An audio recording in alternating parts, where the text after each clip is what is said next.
नमस्कार श्रोतागण, मैं इस वेबिनार के प्रथम सत्र में आपका हार्दिक अभिनंदन एवं स्वागत करता हूं। आज हम पहले सेशन के रूप में law relating to primary and secondary evidence and electronic evidence पर चर्चा करेंगे। ये बड़ा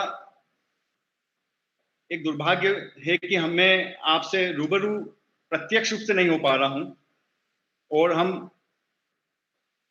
ऑनलाइन मीन्स के माध्यम से एक दूसरे से रूबरू हो रहे हैं, लेकिन साथ ही इस ऑनलाइन प्लेटफॉर्म का एक फायदा यह है कि आज हम अप्रत्यक्ष रूप से गुना के बाहर के अन्य जिले या एमपी या हमारे देश के कोने तक हम पहुंच रहे हैं। ये एक ज्यादा खुशी वाली बात है।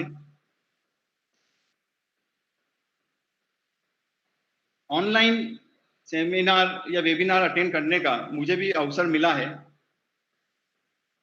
ये थोड़ा सा कभी कभी प्रॉब्लमेटिक हो जाता है कि टेक्निकल समस्या के कारण बीच में कभी लिंक ना मिले। तो मेरा अनुरोध है कि आप जब YouTube पे लाइव देख रहे हैं तो नीचे एक लाइव आइकॉन होता है, आप उसको क्लिक करेंगे तो आप लाइव सेशन में आ जाएंगे।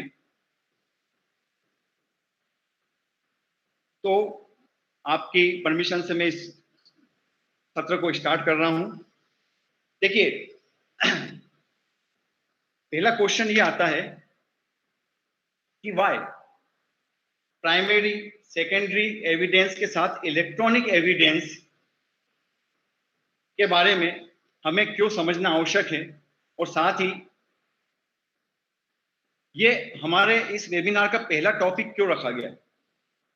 इस संबंध में हम देखते हैं, इसमें कोई दो राय नहीं होगी कि आज हम डिजिटल युग में रह रहे हैं और प्रत्येक व्यक्ति कहीं ना कहीं से डिजिटल वे में, इलेक्ट्रॉनिक वे में जुड़ा हुआ है और वो अपनी दिनचर्या में इसका इस्तेमाल कर रहा है, या तो प्रत्यक्ष या अप्रत्यक्ष रूप से।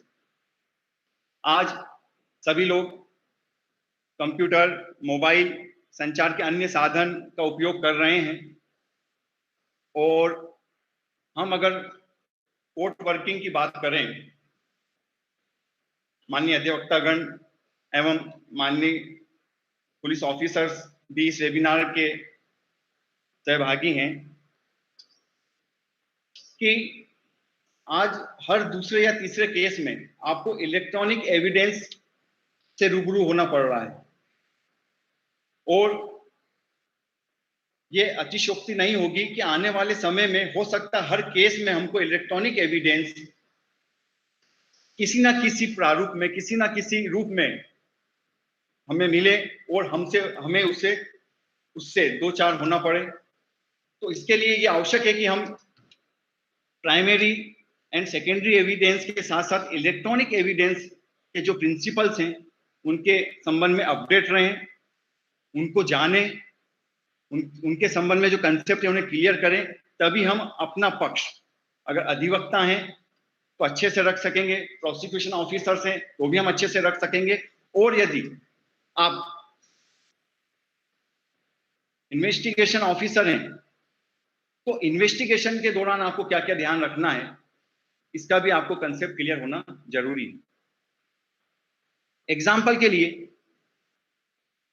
देखिए, कोई व्यक्ति है, उसको फर्नीचर खरीदना। अब हमने देखा कि कोविड-19 के प्रभाव में हम दुकान जाने से बच रहे हैं, हम सार्वजनिक स्थानों पे जाने से बच रहे हैं, even school colleges online operate हो रहे हैं, हमारी कोर्ट वर्किंग भी हमने देखा वर्चुअल रूप से चल रही है। तो किसी व्यक्ति को ये लगा कि उसको फर्नीचर खरीदना है, उसने शॉपकीपर को फोन किया कि मुझे आप, फॉर द एग्जांपल उसको सोफा खरीदना है, एक सोफे के कैटलॉग मुझे भेजें। उसने उसको व्हाट्सएप पे मैसेज किए, उसने किसी एक सोफे की डिजाइन पसंद कर ली और बाद में उसने उसको सिलेक्ट करके वापस उसको रिसेंड किया और बताया कि इस टाइप का सोफा आप मेरे लिए बना दें और मैं ये आपसे परचेस करना चाहता हूँ। तो उन दोनों के बीच में कॉन्ट्रैक्ट हो गया।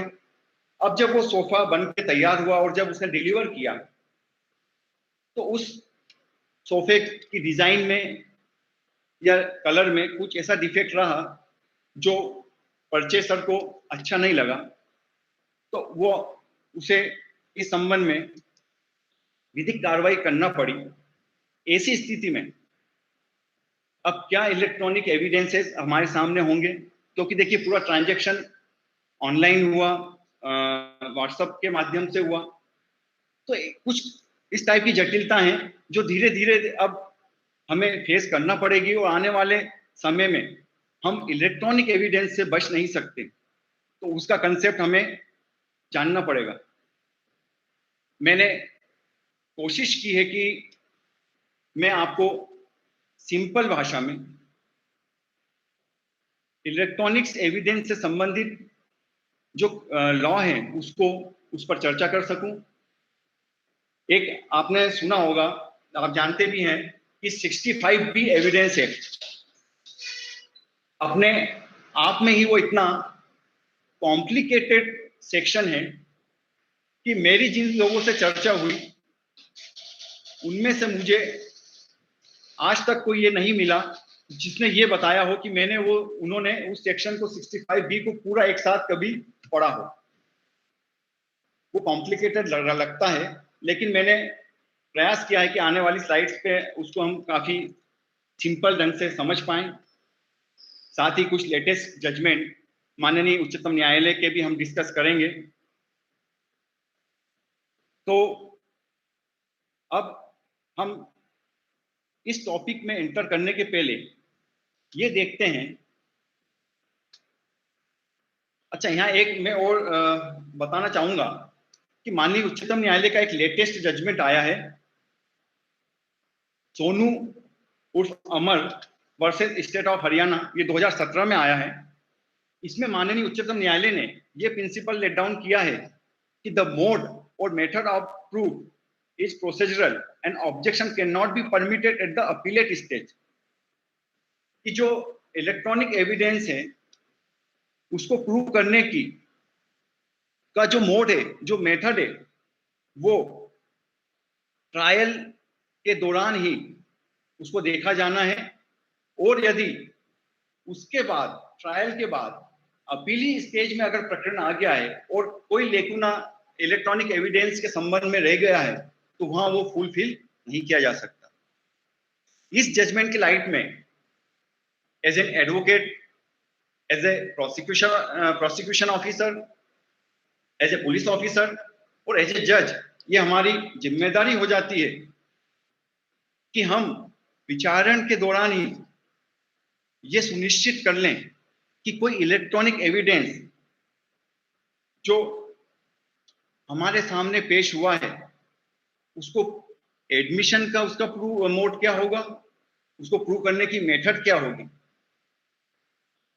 अब हमारी जिम्मेदारी और ज्यादा बढ़ जाती है। अब हम आगे सबसे पहले ये देखते हैं कि व्हाट इज एविडेंस।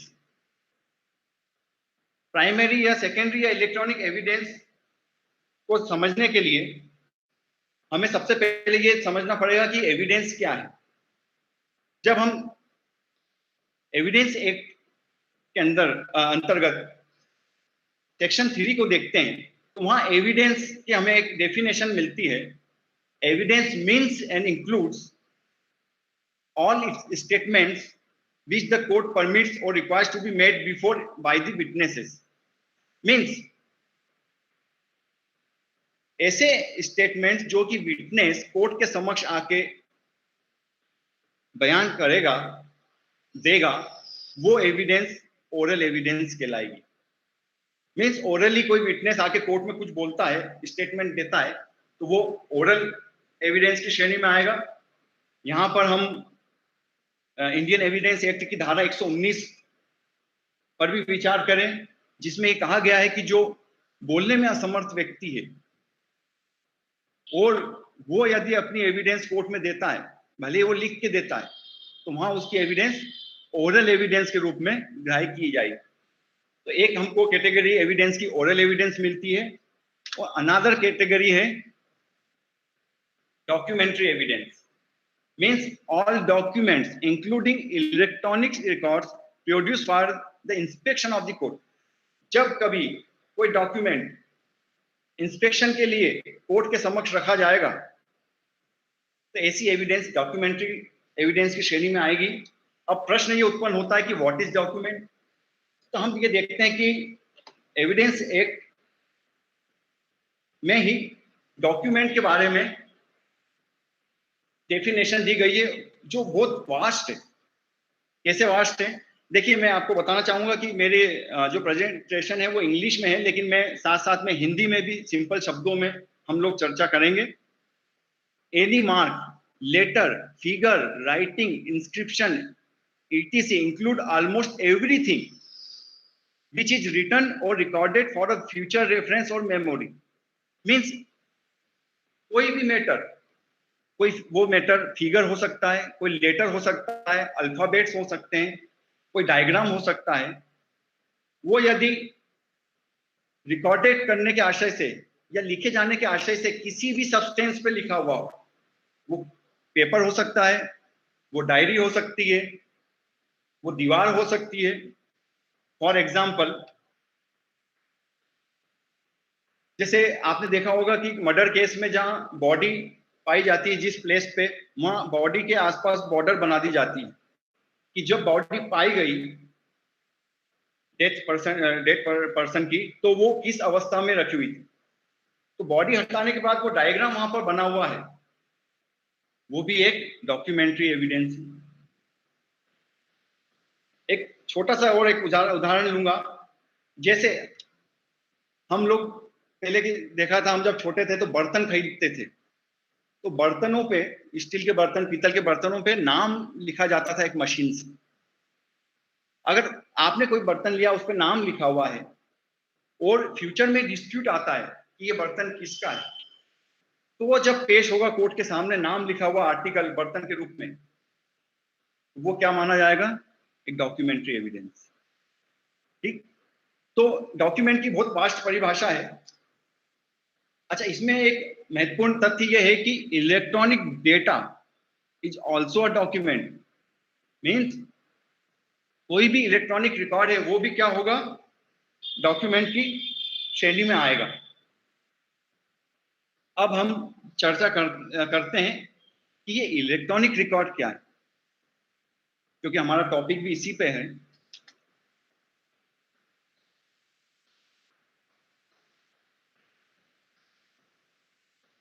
इस चर्चा करने के पहले, इलेक्ट्रॉनिक रिकॉर्ड को समझने के पहले मैं कुछ आप लोगों से प्रश्न पूछना चाहूंगा। ऑब्वियसली आप उत्तर तो मुझे दे नहीं पाएंगे। अच्छा, यहाँ मैं एक और रिक्वेस्ट करना चाहता हूँ कि यदि आपको कोई सजेशन या क्यूरी या क्वेश्चन आपको पूछना हो तो यूट्यूब लाइव पे एक ऑप्शन है लाइव चैट का, तो आप अपना क्वेश्चन या क्यूरी या सजेशन वहाँ टाइप करके हमें प्रेषित कर सकते हैं।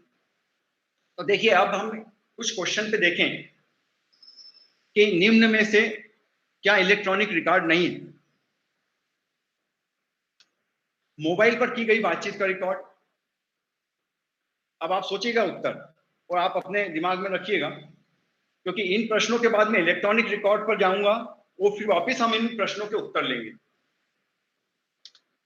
चोर द्वारा चुराया गया मोबाइल फोन। किसी केस में किसी चोर ने मोबाइल फोन चुरा लिया और धारा 379 आईपीसी का अपराध की कायमी हुई, विचारण चल रहा है कोर्ट में। वहां वो मोबाइल फोन आर्टिकल के रूप में पेश हुआ, तो क्या वो इलेक्ट्रॉनिक रिकॉर्ड है। क्षतिपूर्ति के दावे में क्षतिग्रस्त कंप्यूटर हो सकता है, किसी के द्वारा किसी का कंप्यूटर तोड़ दिया गया हो, उसको रजिस्ट्री कारित की गई हो, उसका विचारण कोर्ट के समक्ष चल रहा है और वहां पे वो कंप्यूटर, क्षतिग्रस्त कंप्यूटर कोर्ट के समक्ष लाया जाता है, तो वो क्या इलेक्ट्रॉनिक रिकॉर्ड है। फेसबुक पर मानहानि का कोई मैसेज। आजकल हम देख रहे हैं कि व्हाट्सएप और फेसबुक का प्राय अधिकांश लोग यूज कर रहे हैं और उसमें मैसेज पोस्ट करते हुए कभी कभी ऐसे मैसेज भी पोस्ट हो जाते हैं जो किसी की भावना को ठेस पहुंचा सकते हैं। तो क्या ऐसा मैसेज ये भी इलेक्ट्रॉनिक रिकॉर्ड है? सोचिए, इंटरनेट के द्वारा भेजा गया ईमेल, किसी ने किसी को ईमेल भेजा, क्या ऐसा ईमेल इलेक्ट्रॉनिक रिकॉर्ड है? या कंप्यूटर पर टाइप किया गया कोई दस्तावेज, जैसे वादपत्र, वादोत्तर, परिवाद, या फिर बयान, कोर्ट में जो बयान होते हैं, आपने देखा होगा कि कोर्ट में बयान होते हैं तो कंप्यूटर पे टाइप होते हैं। तो क्या ऐसा बयान जो कंप्यूटर पे टाइप किया हुआ है वो इलेक्ट्रॉनिक रिकॉर्ड है? या फिर प्रथम सूचना रिपोर्ट, एफआईआर, क्या ये इलेक्ट्रॉनिक रिकॉर्ड है? देखिए, इनके उत्तर जानने के पहले हम ये देखें, ये समझें कि इलेक्ट्रॉनिक रिकॉर्ड होता क्या है।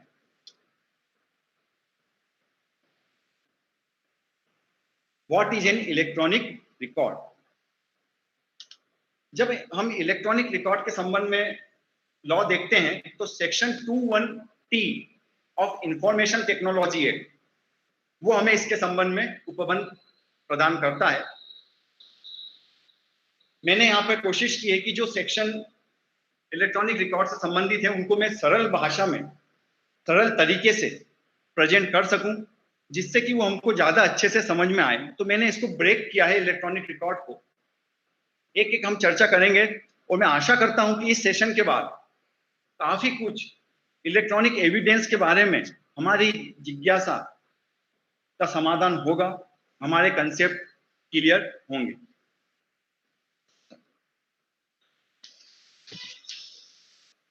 पहला इलेक्ट्रॉनिक रिकॉर्ड पे हम चर्चा करते हैं, तो पहला एक आता है एनी डाटा और रिकॉर्ड और जनरेटेड डाटा।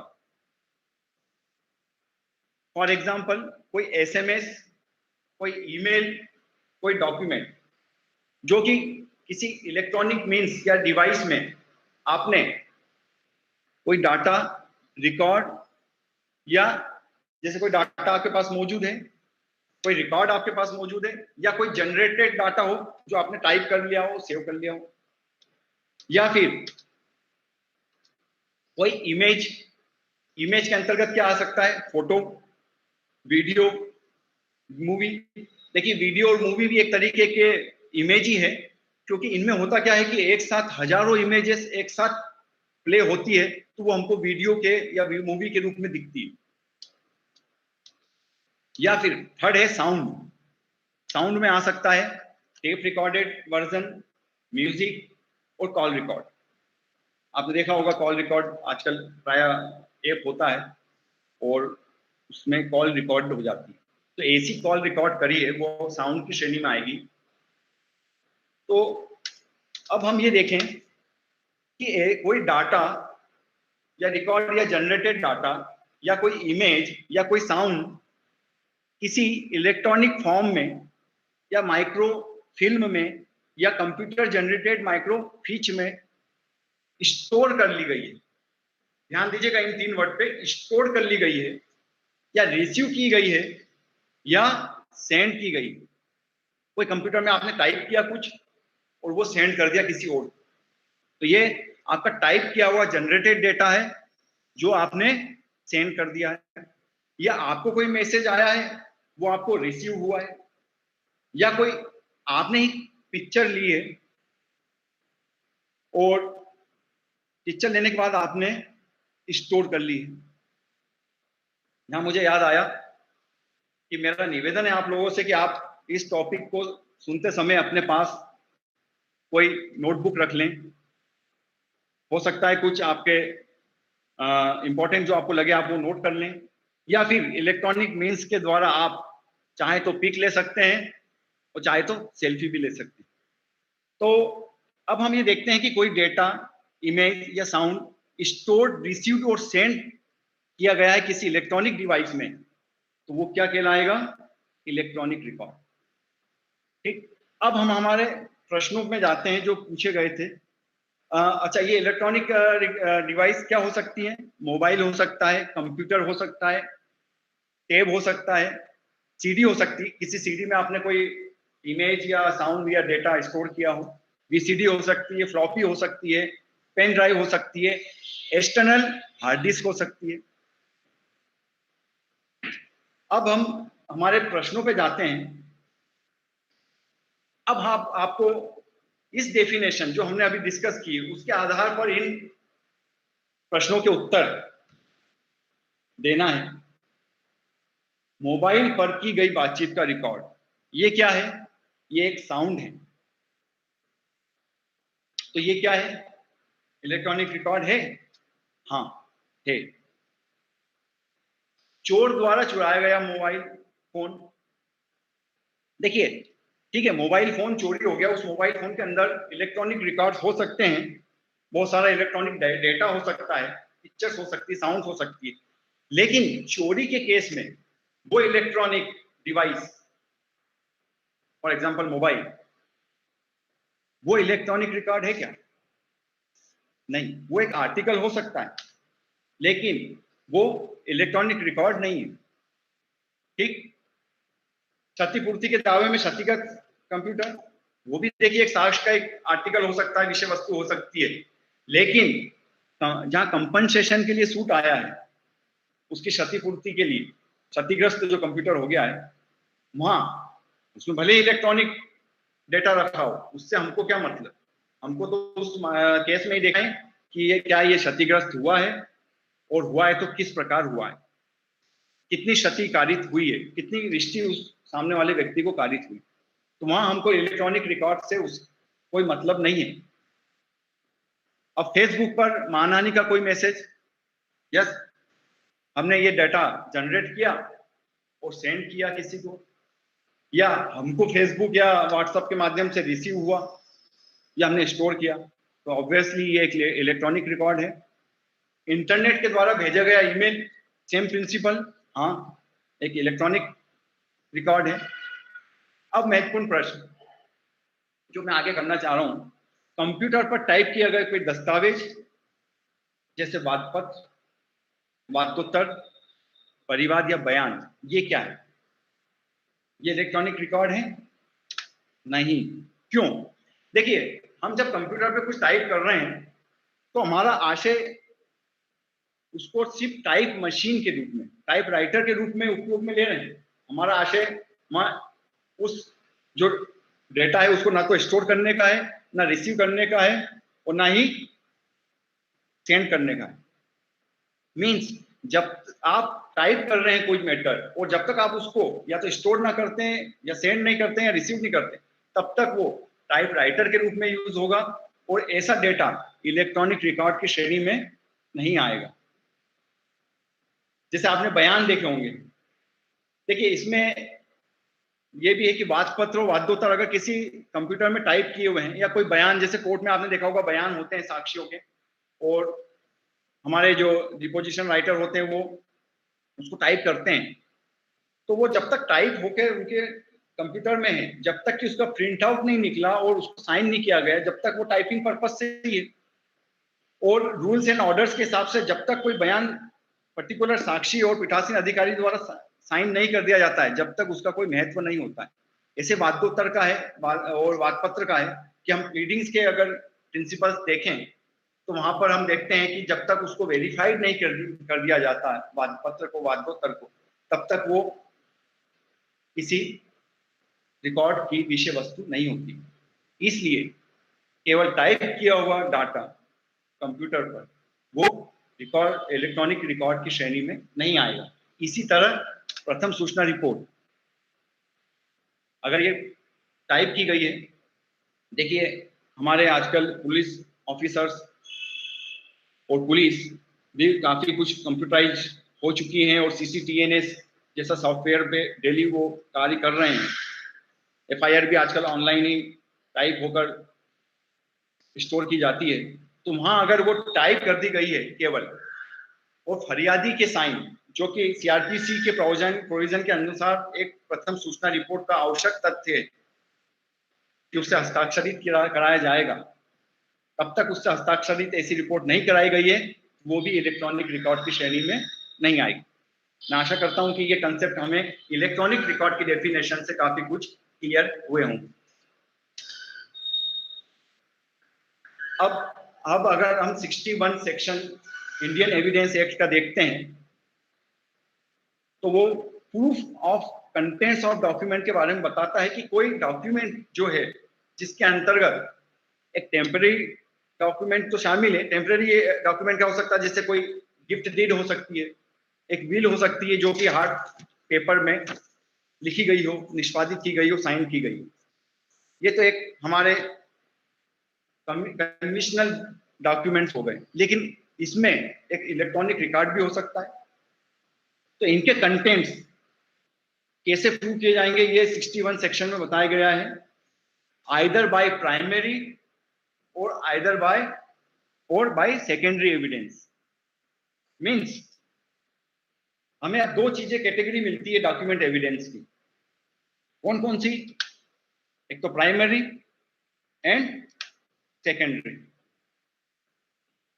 अब ये हमें पता चला कि कोई भी डॉक्यूमेंट या तो प्राइमरी हो सकता है या सेकेंडरी हो सकता है। अब हमको ये देखना है कि ये होता क्या है। अगर हम चर्चा करें कि प्राइमरी एविडेंस क्या है, सेकेंडरी एविडेंस क्या है, ये आज हमारा टॉपिक भी है इस पे। तो सेक्शन 62 हमें प्राइमरी एविडेंस के बारे में बताता है। थोड़ा सा हम इलेक्ट्रॉनिक एविडेंस से हटके सिंपल डॉक्यूमेंट पे जा रहे हैं, जिसके प्रिंसिपल्स इलेक्ट्रॉनिक एविडेंस पे भी लागू होते हैं। आगे चर्चा करेंगे कि what is primary evidence. Means the document itself produce for the inspection of the court. यहाँ देखिए इटसेल्फ पे ध्यान दीजिए। अगर कोई डॉक्यूमेंट जो ओरिजिनल है खुद ही कोर्ट के सामने इंस्पेक्शन के लिए साक्ष्य के रूप में रखा जा रहा है तो ऐसा डॉक्यूमेंट क्या होगा? प्राइमरी एविडेंस होगा। सरल शब्दों में जो भी डॉक्यूमेंट जिसको आप प्रूव करना चाहते हैं, गिफ्ट डीड है, सेल डीड है, कोई सुसाइड नोट है क्रिमिनल केस में, ये सभी डॉक्यूमेंट अगर आप उसको साक्ष्य के रूप में प्रूव कराना चाहते हैं अपने केस में तो वो आपको क्या करना पड़ेगा? ओरिजिनल फॉर्म में रखना पड़ेगा। और जब आप ओरिजिनल फॉर्म में उस डॉक्यूमेंट को रखेंगे तो वो प्राइमरी एविडेंस की कैटेगरी में आएगा। सेक्शन 62 में आगे स्पष्टीकरण भी दिए हैं। मुझे पता चला है कि हमारे साथ अधिवक्ता गण, पुलिस ऑफिसर के साथ ही कुछ ऐसे अधिवक्ता गण भी जुड़े हैं जो एग्जाम की प्रिपरेशन कर रहे हैं, सिविल जज या एडीजे एग्जाम की। तो उनके लिए भी ये सेशन काफी इंपॉर्टेंट हो जाता है एग्जाम पॉइंट ऑफ व्यू से भी। देखिए 62 एक्सप्लेनेशन 1 क्या बोलता है? Where a document is executed in several parts, each part is a primary evidence of document। जहां पर ऐसा कोई डॉक्यूमेंट है जो कि सेवरल पार्ट्स में एग्जीक्यूट किया गया है, जैसे कोई डॉक्यूमेंट आपके पास सेल डीड है, वो 4 पेजों में एग्जीक्यूट हुई है। एग्जीक्यूट हुई मीन्स लिख के हस्ताक्षरित की गई है पक्षकारों द्वारा, जो उसका एग्जीक्यूटर है, प्रत्येक पृष्ठ पे वो हस्ताक्षर करता है। तो वहां पर ऐसा डॉक्यूमेंट, इसका हर पृष्ठ क्या होगा? प्राइमरी एविडेंस की कैटेगरी में आएगा। एक और एग्जांपल लेते हैं, जैसे हम स्कूल या कॉलेज में देखते हैं कि हमको मार्कशीट दी जाती है।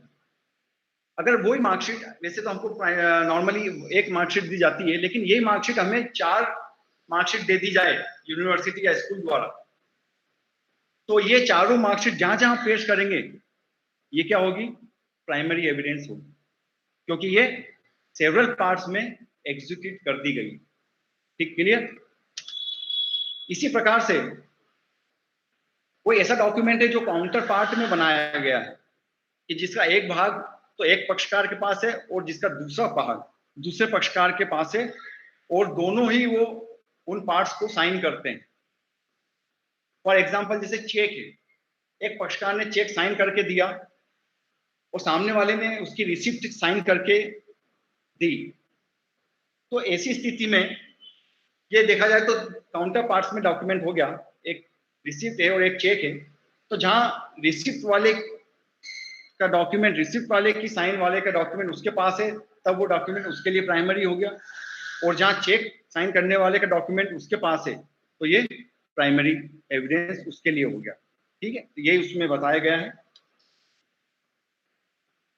अब इसमें ये भी बताया गया है कि एक्सप्लेनेशन 2 में कि where number of documents are all made by one uniform process as in the case of printing, lithography और photography, each is primary evidence of the contents of the rate.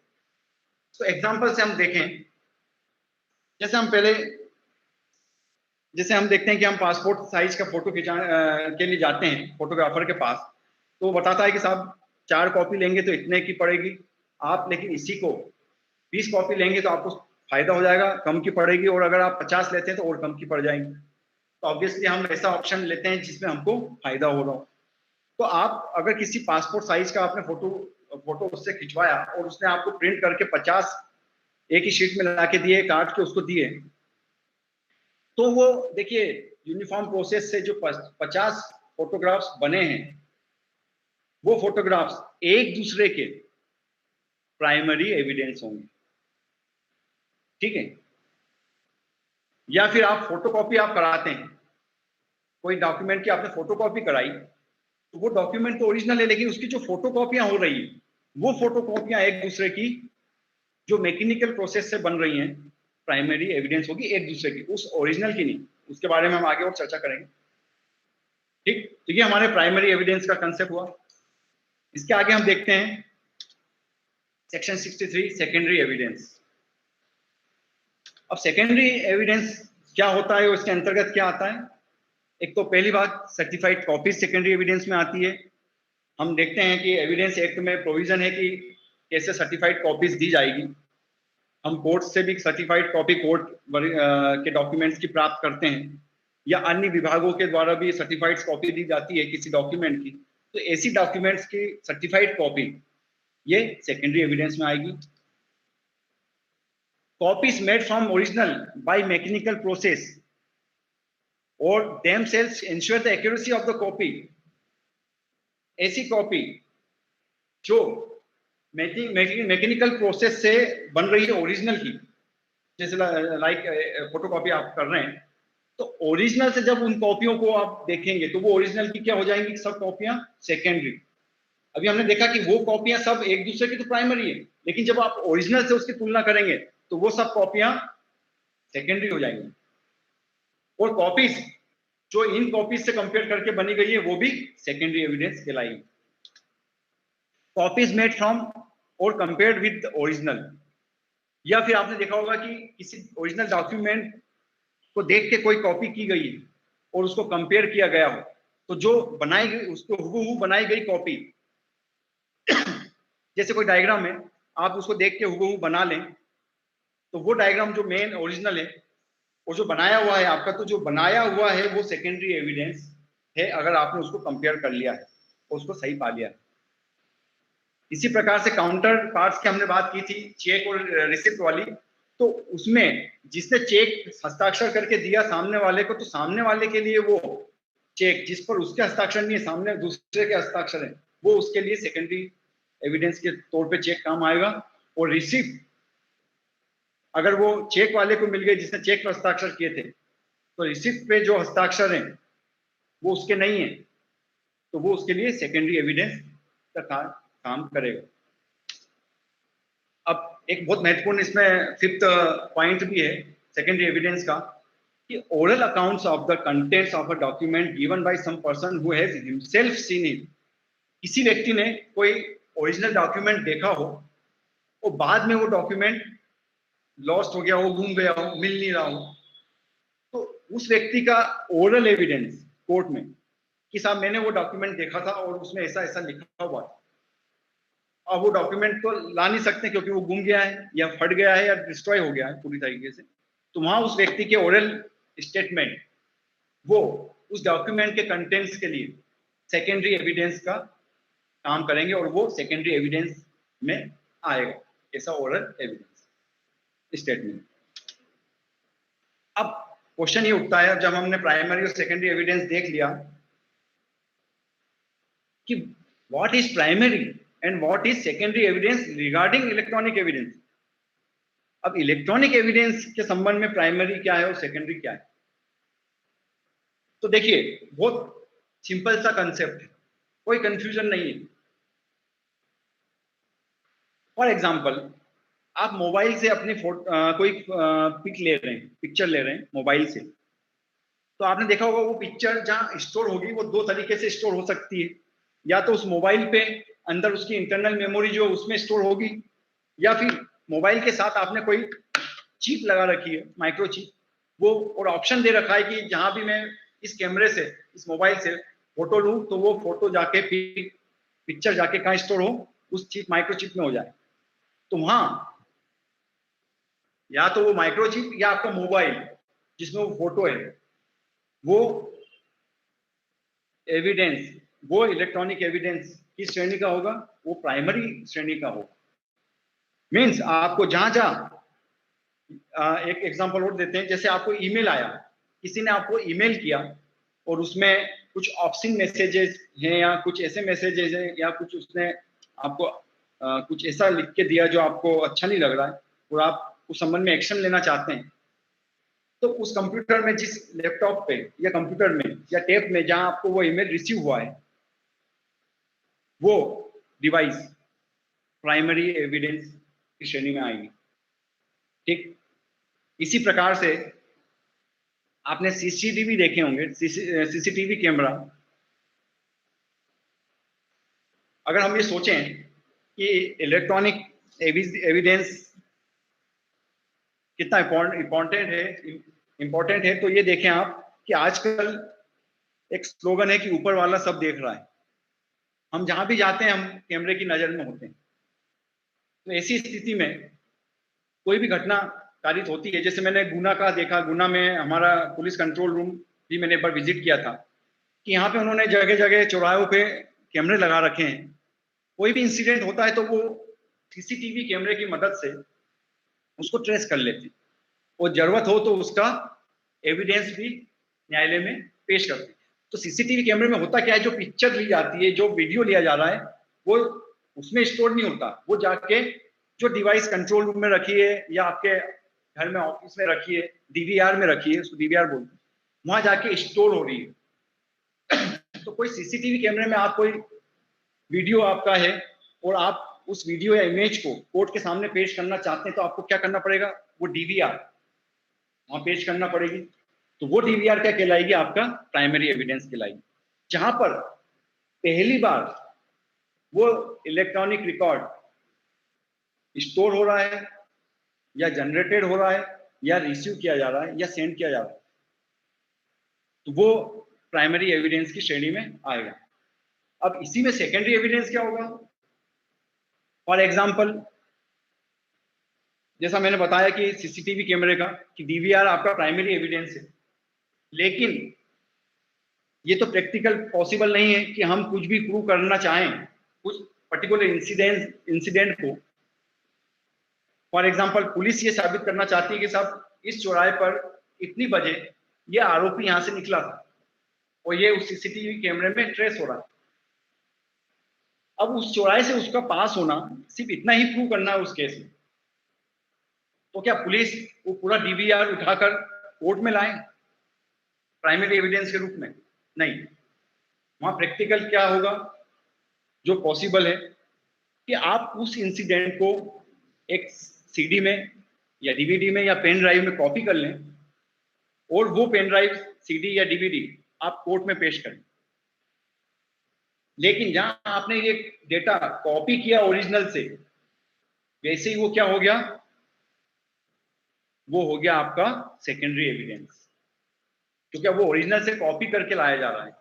इसी प्रकार से कोई ईमेल, जैसे मैंने बताया था, कोई ईमेल आपको आया है और आप उसको प्रूव करना चाहते हैं एविडेंस में, तो आप क्या करेंगे, उस ईमेल का प्रिंट आउट निकालेंगे, तो वो प्रिंट आउट क्या होगा, सेकेंडरी एविडेंस हो जाएगा। ऐसे कोई पिक्चर है जो मोबाइल में, अब जैसे आपने मोबाइल में कोई पिक्चर ली, कोई वीडियो बनाया, अब कोर्ट में आपको पेश करना है तो आप अपना मोबाइल पेश करेंगे। देखिए बेसिक लॉ तो ये है कि प्राइमरी एविडेंस ही पुट होना चाहिए कोर्ट के सामने, लेकिन ये पॉसिबल नहीं है प्रैक्टिकली भी कि हम हमारा मोबाइल वहां पेश करते हैं और हम मोबाइल लेस हो जाएं। तो वहां पर हम उस मोबाइल से जो लिया पिक्चर ली गई है जो या वीडियो लिया गया है उसको हम कॉपी करके किसी भी मीन्स में कॉपी करके कोर्ट में पेश कर सकते हैं, और जहां आपने वो कॉपी किया ओरिजिनल से तो वो क्या हो जाएगा, सेकेंडरी एविडेंस। तो देखिए इलेक्ट्रॉनिक एविडेंस में प्राइमरी और सेकेंडरी एविडेंस में ये डिफरेंस है। अब हम आगे बढ़ते हैं। देखिए एक जैसा मैंने बताया कि इलेक्ट्रॉनिक एविडेंस के संबंध में जब भी हम कानून की बात करते हैं तो दो special sections Indian evidence act के हमारे सामने आते हैं, एक तो 65A और एक 65B। जैसा मैंने बताया 65B बड़ा जटिल सेक्शन है, कॉम्प्लिकेटेड सेक्शन है, उसको बार बार पढ़ने से हमको समझ में आता है कि वो सेक्शन क्या बोल रहा है, लेकिन वो प्रायः मैंने देखा अधिकांश लोगों को कॉम्प्लिकेटेड लगता है। उसको हम आप आगे सरल भाषा में समझते हैं। तो देखिए सेक्शन 65 अच्छा 65B और 65A क्यों जरूरी, ये इसलिए जरूरी है क्योंकि 65A क्या बोल रहा है, the document of 65B talks about admissibility of the electronic records.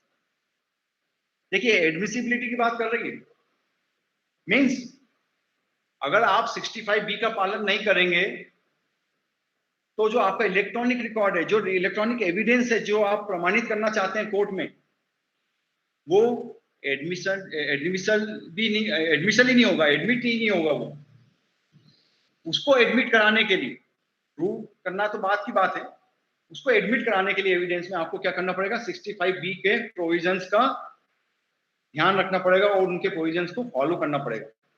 अब 65B जब आप पढ़ते हैं तो उसमें 5 क्लॉज हैं, हम एक एक करके चर्चा करते हैं। क्लॉज फर्स्ट, देखिए ये स्टार्ट कहां से हो रहा है, clause not with standing anything contain in this act, means इस एक्ट जो एविडेंस एक्ट है इसमें जो भी इस एविडेंस में एक्ट में प्रोविजंस किए गए हैं उनके होते हुए भी वो अपनी जगह हैं, ठीक है, लेकिन 65B के लिए आपको 65B के ही पर्टिकुलर प्रोविजंस फॉलो करना पड़ेंगे, उस एक्ट के अदर प्रोविजंस यहाँ फॉलो नहीं होंगे। तो स्टार्टिंग ही ये हो रही है कि नॉट विथ स्टैंडिंग एनीथिंग, बावजूद इसके कि इस एक्ट में कहीं और प्रोविजन कुछ दिया है, आपको 65B का पालन करना है। अब ये बोलता क्या है clause first, any information content in electronic record, कोई भी इंफॉर्मेशन जो कि एक इलेक्ट्रॉनिक रिकॉर्ड में मौजूद है, कंटेंट की जा रही है, और वो कैसी हो सकती है। देखिए आपको यहाँ पहले मैं क्लियर करना चाहता हूँ कि 65B सेकेंडरी एविडेंस के संबंध में बात कर रहा है। हमारी प्राइमरी अगर एविडेंस है हमारे पास तो वहां तो 65B का सर्टिफिकेट की आवश्यकता नहीं है, अब आगे हम देखेंगे केस लॉ में। लेकिन जब हम सेकेंडरी एविडेंस पुट करना चाहते हैं वहां हमको 65B का सर्टिफिकेट पेश करना आवश्यक है। तो वहां उस स्थिति में ऐसा इंफॉर्मेशन जो कि इलेक्ट्रॉनिक रिकॉर्ड में थी, अब आपने उसको क्या कर लिया है, प्रिंट कर लिया है किसी पेपर में। फॉर एग्जांपल जो मैंने ईमेल का दिया था कि ईमेल को आपने प्रिंट आउट निकाल लिया ईमेल का, या पिक्चर का आपने प्रिंट आउट निकाल लिया हार्ड कॉपी में, आपने प्रिंट कर लिया उसको प्रिंट कर लिया है इस इंफॉर्मेशन को, या स्टोर्ड रिकॉर्डेड कर लिया है, या स्टोर कर लिया है, या कॉपीड कर लिया है। जैसे हम देखते हैं ना, हम पेन ड्राइव लगा के लैपटॉप से या कंप्यूटर से कोई डेटा पेन ड्राइव में कॉपी कर लेते हैं, तो वैसा आपने कॉपी कर लिया, और जहां कॉपी किया जैसे मैंने बताया था वो क्या हो जाता है, सेकेंडरी एविडेंस हो जाता है। और आपने ऐसा स्टोर्ड रिकॉर्डेड या कॉपीड डेटा इंफॉर्मेशन को काई में किया है, ऑप्टिकल या मैग्नेटिक मीडिया में या तो स्टोर कर लिया है, या कॉपीड कर लिया है, या रिकॉर्डेड कर लिया है। इनमें ऑप्टिकल या और मैग्नेटिक मीडिया में जो कि कंप्यूटर द्वारा संचालित है, तो वहां पर ये सब क्या कहलाएगा, ऐसी इंफॉर्मेशन क्या कहलाएगी, वो कंप्यूटर आउटपुट कहलाएगी। मींस आपने कोई डेटा कंप्यूटर से पेन ड्राइव में कॉपी किया, तो जो कॉपी किया हुआ डेटा जो पेन ड्राइव में रखा हुआ है, या जो प्रिंट आउट निकला हुआ कागज में है, पेपर पे मौजूद है वो कंप्यूटर आउटपुट कहलाएगा, ठीक।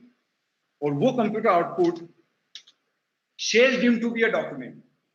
इस प्रोविजन के अंतर्गत 65B के क्लॉज 1 के अंतर्गत ऐसा आउटपुट क्या कहलाएगा, और शेल वर्ड है कि माना जाएगा क्या, डॉक्यूमेंट माना जाएगा, ठीक। अब ये डॉक्यूमेंट हो गया कंप्यूटर आउटपुट, और ये डॉक्यूमेंट के संबंध में यदि 65B की आगे की जो क्लॉज 2 में कंडीशंस दी गई है वो फुलफिल कर दी जाती है, वो कंडीशन पे हम आगे आएंगे, चर्चा करेंगे। तो वो कंडीशन जैसे ही आपने इस डॉक्यूमेंट जो कि आपका कंप्यूटर का क्या है आउटपुट है उसके संबंध में आपने फुलफिल कर दी, तो then shall be admissible without further proof of production of origin. तो वहां पर वो कंडीशन प्रूव करने के बाद जो आपका ये सेकेंडरी कंप्यूटर आउटपुट है सेकेंडरी एविडेंस के रूप में, वो बिना ओरिजिनल के कोर्ट में लाए हुए प्रूव किया जा सकेगा, किया जाएगा। शेल वर्ड, शेल भी एडमिसिबल, और एडमिसल होगा वो ग्राह्य किया जाएगा, कैसा, जैसे कि ये ओरिजिनल ही डॉक्यूमेंट है। फॉर एग्जांपल वही सीसीटीवी का हम एग्जांपल लेते हैं कि कोई वीडियो सीसीटीवी का हमको प्रमाणित करना है कोर्ट में, तो हम क्या करेंगे, डीवीआर से उतना पर्टिकुलर वीडियो कॉपी करेंगे पेन ड्राइव में, और उसमें हम अगर कंडीशन क्लॉज 2 की फुलफिल कर देते हैं और सर्टिफिकेट के साथ जो अभी आगे हम देखेंगे उसके साथ पेश करते हैं वो पेन ड्राइव, तो उसके अंदर जो वीडियो है वो प्राइमरी एविडेंस के रूप में, भले ही वो सेकेंडरी है लेकिन प्राइमरी एविडेंस के रूप में ग्राह्य किया जाएगा, और आपको ऐसी स्थिति में ओरिजिनल डीवीआर जो और कहीं मौजूद है वो लाने की आवश्यकता नहीं होगी। अब देखिए कंडीशन क्या है क्लॉज 2 की, बहुत सरल शब्दों में हम देखते हैं इसको कि कंप्यूटर आउटपुट क्लास 2 के अनुसार कोई कंप्यूटर आउटपुट के संबंध में क्या क्या कंडीशंस आवश्यक है। पहली बात तो यह कि computer was used regularly by person having lawful control. वो कंप्यूटर जिसमें वैसी इंफॉर्मेशन मौजूद है वो उसका उपयोग एक सामान्य अनुक्रम में किया जा रहा हो, रेगुलरली वे में उसका उपयोग किया जा रहा हो। इसके द्वारा लॉफुल कंट्रोल, जो कोई आदमी व्यक्ति है जो उस पर कंप्यूटर पे लॉफुल कंट्रोल रखता है उसके द्वारा उसका उपयोग किया जा रहा हो। फॉर एग्जांपल जैसे मेरा लैपटॉप है, मैं उसमें कोई इंफॉर्मेशन सेव कर रहा हूं, तो मेरे लैपटॉप में लॉफुल कंट्रोल किसका होगा, ऑब्वियसली मेरा ही होगा। तो मेरे द्वारा लॉफुल कंट्रोल रखने पर वो इंफॉर्मेशन रेगुलर यूज में फीड की गई तो वो कंप्यूटर आउटपुट कहलाएगी, एक कंडीशन। सेकंड, ऐसी इंफॉर्मेशन रेगुलरली फीड होना चाहिए। कब, किस दौरान, जिस दौरान की आपको जो डेटा आपको जिस दौरान जिस समय का चाहिए उस समय वो सामान्य अनुक्रम की प्रक्रिया में वो डेटा स्टोर हो रहा हो उस डिवाइस के अंतर्गत, पर्टिकुलर किसी इंस्टेंस के लिए नहीं। जैसे फॉर एग्जांपल सीसीटीवी कैमरे का हमने लिया था कि पुलिस को यह साबित करना है कि एक चोर उस चौराहे से निकला, तो वहां पर हमें ये देखना पड़ेगा, ऐसा तो है नहीं कि वो चोर निकल रहा था तभी वो सीसीटीवी ऑन हुआ और जिससे वो निकल गया उसके बाद बंद हो गया, नहीं। वो तो सामान्य अनुक्रम की प्रक्रिया में वो कैमरा लगा हुआ है और वो 24 घंटे 7 दिन वहां डेटा रिकॉर्ड होता रहता है। तो जो इंफॉर्मेशन उस चोर के निकलने वाली इसमें फीड हुई वो रेगुलर तरीके से सामान्य अनुक्रम में उस दौरान जिस समय का वो डाटा आपको चाहिए उस दौरान भी सामान्य अनुक्रम में उसमें फीड हो रहा था। ये कंडीशन आपको फुलफिल करना है। C, third condition, computer was operating properly. जो कंप्यूटर है या वो कैमरा है, जो भी इलेक्ट्रॉनिक डिवाइस है, उस समय जिस समय का आपको पर्टिकुलर इंस्टेंस वाला डेटा चाहिए उस समय प्रॉपर्ली ऑपरेटिंग हो रहा था। ऐसा नहीं कि जैसे कंप्यूटर हैक कर लिया हो, किसी ने हैक करके उसने कुछ अनवांटेड डेटा सेंड कर दिए हो, कॉपी कर दिए हो, ऐसा नहीं। वो प्रॉपर तरीके से ऑपरेट हो रहा हो, ठीक। और फोर्थ कंडीशन है कि इंफॉर्मेशन जो रिप्रोड्यूस हुई है या डिराइव की गई है, जो इंफॉर्मेशन आपने उस मेन डिवाइस से रिप्रोड्यूस की है या डिराइव की है, वो भी आपने ordinary course of said activities, यानी उस एक्टिविटी जो हम बात कर रहे हैं सामान्य अनुक्रम में जो चल रहा था, उसी के दौरान उसी रूट में आपने वो इंफॉर्मेशन रिप्रोड्यूस किए या डिराइव किए। तो ये 4 कंडीशन हम जब हम फुलफिल करते हैं तो हमारी क्लॉज 1 की कंडीशन जो हमने देखा था वो फुलफिल हो जाती है। और जैसे ही वो फुलफिल हो जाती है तो जो हमारा कंप्यूटर आउटपुट जो सेकेंडरी एविडेंस के रूप में हमारे सामने है, उसको हम एज ए प्राइमरी एविडेंस के रूप में एडमिट करा सकते हैं। अब इसका क्लॉज 3 है, वो हम देखते हैं।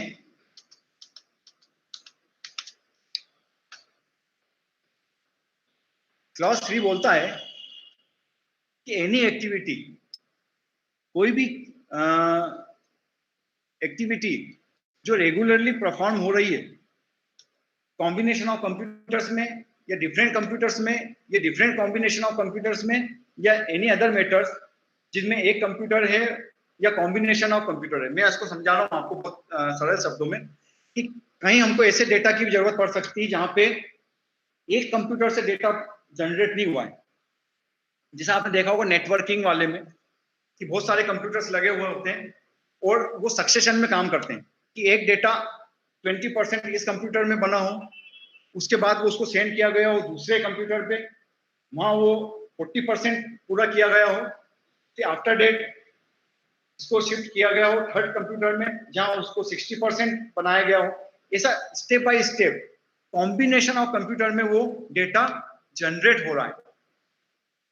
ठीक है, वहां पर या तो कॉम्बिनेशन ऑफ डिफरेंट कंप्यूटर हो सकता है, वहां से 50% आपने डेटा लिया और आपने और कहीं कॉपी करके या उसको इंटरनेट के माध्यम से किसी और डिवाइस में सेंड किया कहीं दूसरी जगह। हो सकता है गुना का 50% डेटा गुना में तैयार किया हो और वो बाद का डेटा भोपाल में जाके तैयार होना हो, तो आप उसको इंटरनेट के माध्यम से 50% डेटा को भेज देंगे भोपाल, फिर वहां वो किसी और कंप्यूटर से पूरा किया गया हो, 100% उस डेटा को जनरेट किया गया हो, रिकॉर्ड किया गया हो या स्टोर किया गया हो।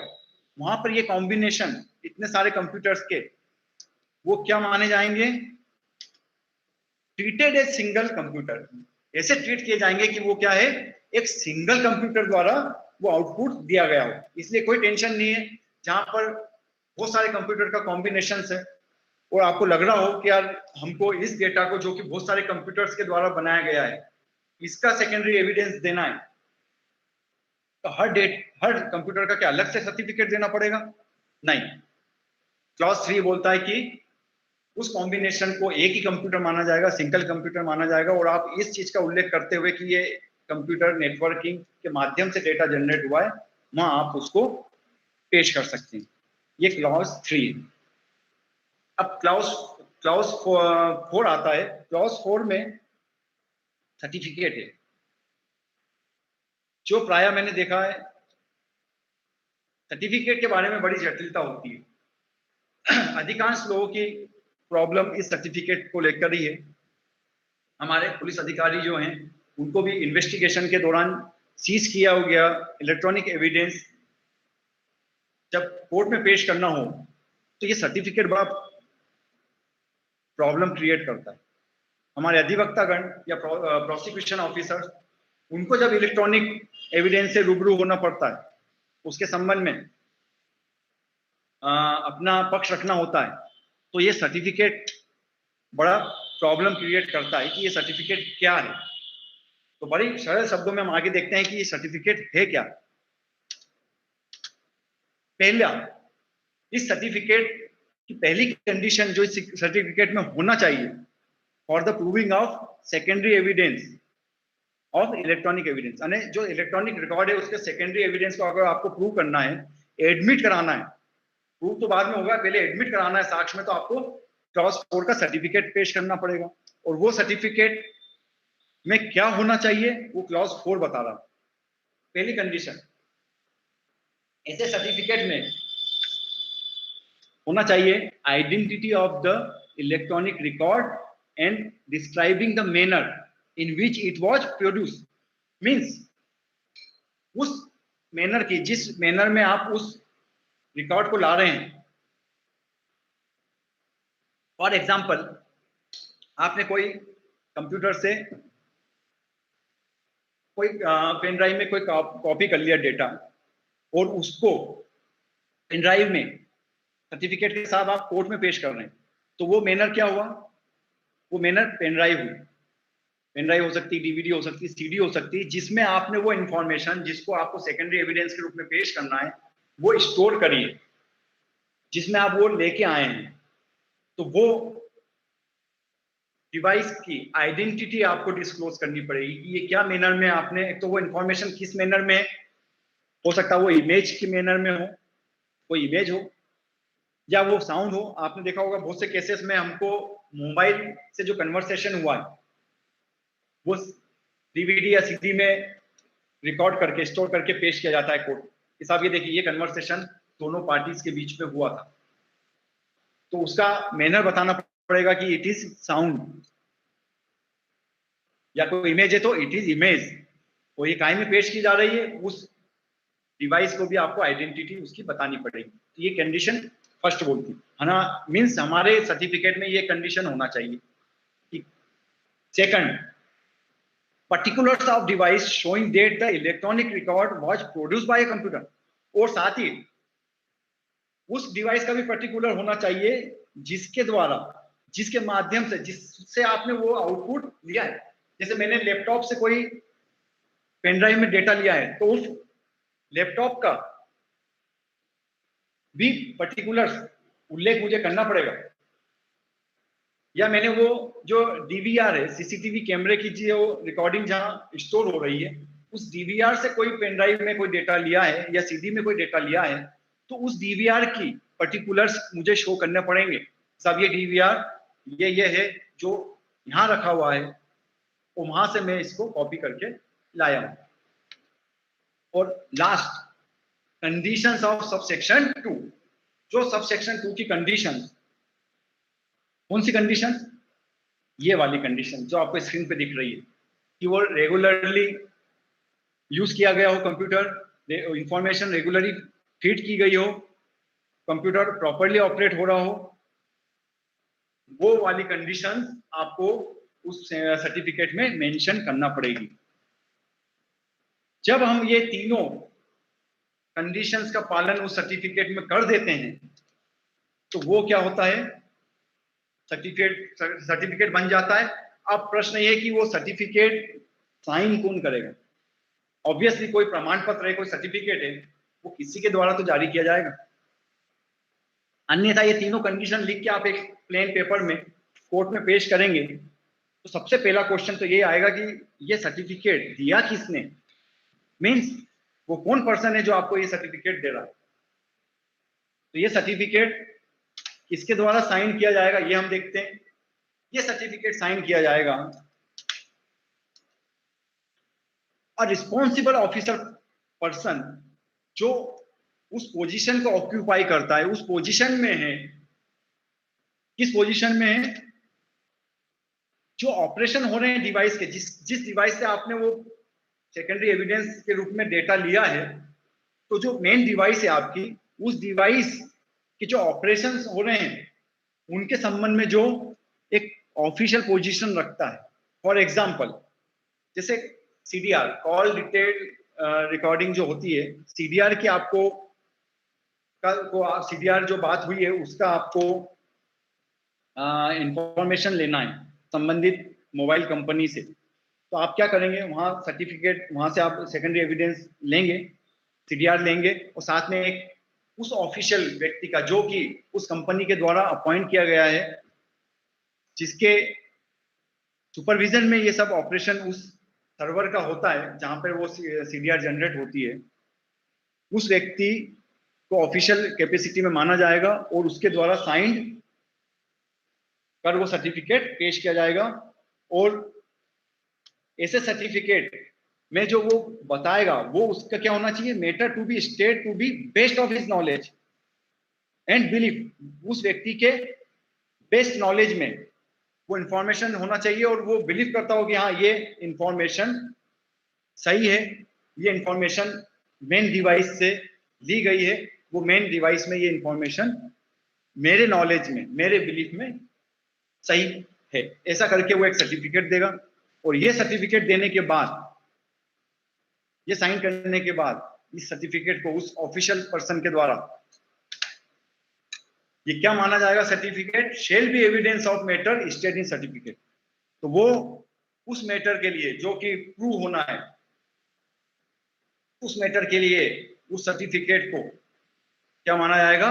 वो एक एविडेंस माना जाएगा कि ये इस सर्टिफिकेट के साथ जो मैटर पेश किया जा रहा है वो इस बात का एविडेंस है कि ये सेकेंडरी एविडेंस के रूप में पेश किया जा रहा है। अब इसका क्लॉज 5 हम देखते हैं। क्लॉज 5 बड़ा इजी है। उसमें ये है मेन कि आप जब किसी इंफॉर्मेशन को किसी मेन डिवाइस में सप्लाई कर रहे हैं, कोई इंफॉर्मेशन सप्लाई हो रही है, या तो वो डायरेक्टली हो रही है, जैसे कि सीसीटीवी कैमरे का हमने एग्जांपल लिया, वहां कैमरा लगा हुआ है और उसका इनपुट डीवीआर में जाके स्टोर हो रहा है, ऑटोमेटिकली स्टोर हो रहा है। ऐसा नहीं है कि वहां इकट्ठा हो गया फिर यहाँ से कॉपी करके डीवीआर में किसी ने भेजा किसी व्यक्ति, वो अपने आप ही जाके स्टोर हो रहा। तो कोई एप्रोप्रिएट इक्विपमेंट यानी समुचित उपकरणों के द्वारा कोई सप्लाई हो रही है इंफॉर्मेशन किसी डिवाइस में, या तो किसी इंसान के द्वारा भी हो सकती है। जैसे फॉर एग्जांपल कि मुझे ये कहा गया है कि एक डिवाइस से दूसरी डिवाइस में मैं इंफॉर्मेशन कॉपी करके पेस्ट करूंगा, ये मेरा काम है। तो यहाँ क्या हो रहा है? अब ऑटोमेटिक इस डिवाइस से उस डिवाइस में इंफॉर्मेशन नहीं जा रही, वो मेरे द्वारा इंफॉर्मेशन भेजी जा रही है। तो मैं क्या करूंगा? यहां से इंफॉर्मेशन कॉपी करके इस डिवाइस दूसरी डिवाइस में पेस्ट करूंगा। तो ये व्यक्ति द्वारा भी हो सकता है, लेकिन ये क्या होना चाहिए? युक्तियुक्त इक्विपमेंट के द्वारा ऐसी इंफॉर्मेशन एप्रोप्रिएट वे में सप्लाई की जानी चाहिए। और अगर ये सप्लाई कर दी जा रही है तो ये माना जाएगा कि ये सही तरीके से सप्लाइड हो रहा है।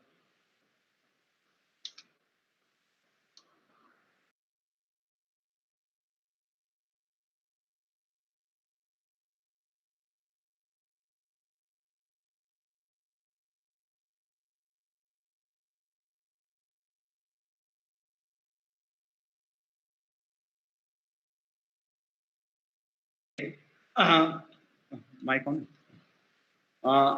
एक्सक्यूज में मैं माफी चाहूंगा कि देखिए हम लोग जो टेक्नोलॉजी है उसके माध्यम से आपसे रूबरू हो रहे हैं, और कभी कभार ये टेक्नोलॉजी जो हमारे कंट्रोल में परिस्थितियां नहीं है उसके कारण बाधित हो जाती है, तो उसके लिए मैं क्षमा चाहूंगा। मैंने अपने कुछ फ्रेंड्स को बता रखा है कि कुछ प्रॉब्लम, क्योंकि मैं तो आपसे रूबरू नहीं हो पा रहा हूँ तो मुझे पता नहीं चलेगा कि आप तक मेरी बात पहुंच पा रही है या नहीं, या मेरा प्रेजेंटेशन आपको दिख पा रहा है या नहीं। तो मैंने अपने जो फ्रेंड्स हैं उनसे रिक्वेस्ट कर रखा है कि वो मुझे मोबाइल पर सूचित कर दें व्हाट्सएप पे कि कहीं कुछ प्रॉब्लम तो नहीं आ रही। तो देखिए क्लॉज 5 का सेकंड क्लॉज ये बताता है कि जहां कंप्यूटर आउटपुट प्रोड्यूस हो रहा है किसी डिवाइस से, और कैसे प्रोड्यूस हो रहा है? कोई एप्रोप्रिएट इक्विपमेंट से, युक्ति युक्त इक्विपमेंट के द्वारा वो प्रोड्यूस किया जा रहा है। तो वहां पर क्या होगा? और भले ही वो किसी व्यक्ति द्वारा, ये मैंने अपना एग्जांपल दिया था कि वहां तो ये था कि मैं उसमें सप्लाई कर रहा था। अब मेरा एक काम है कि इस कंप्यूटर से एक इंफॉर्मेशन प्रोड्यूस करके इस कंप्यूटर में ट्रांसफर करना। तो वहां पर भले ही वो मेरे द्वारा किया जा रहा हो, किसी व्यक्ति द्वारा किया जा रहा हो,